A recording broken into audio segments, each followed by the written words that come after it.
শুরু করছি।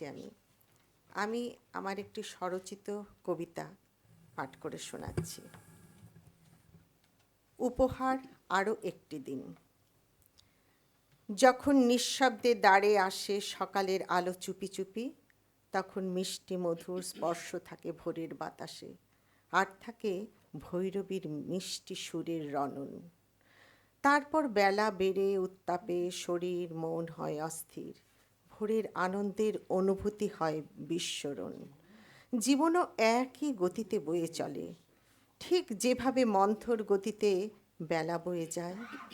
ক্রমশই দূরীভূত জীবনের উষাকালের কত স্বপ্ন, পশ্চিমের আবির রাঙা জ্বলন্ত আকাশ ধীরে রক্তকরবীর মতো লাল হয়ে ওঠে। তারপর অন্ধকার নামে হিংস্র পশুর মতো, মাটিতে হাসনুহানার গন্ধ। ঘুমো ঘোরে আধো স্বপ্নে এঁকে দিল কেউ কারো এক রাশ ঘন কালো চুল। মাটিতে চুড়ে হাসনুহানার গন্ধে মম মাতাল করা গন্ধে চমকে জেগে ওঠা, চোখে সব ঝাপসা। কি ভীষণ অন্ধকার!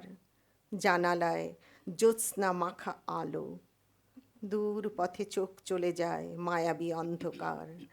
অন্ধকার কেটে আসন্ন ম্লান আলো, আরও একটি দিন জীবনের শ্রেষ্ঠ উপহার। আরেকটি ছোট্ট কবিতা, আমারই লেখা। বাঁচার অধিকার।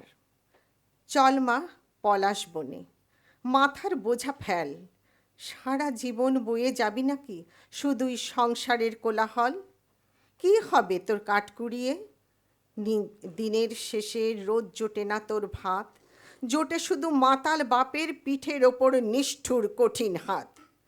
চল পলাশ দিয়ে মালা বানাই, মালা বিক্রি করে মন পেট দুই ভরে এমন কিছু করে দেখাই। দিন যে ফুরায়, বয়স বাড়ে, কিছু তো স্বাদ মিটিয়ে নে মা।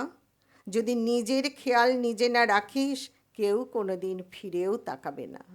নমস্কার।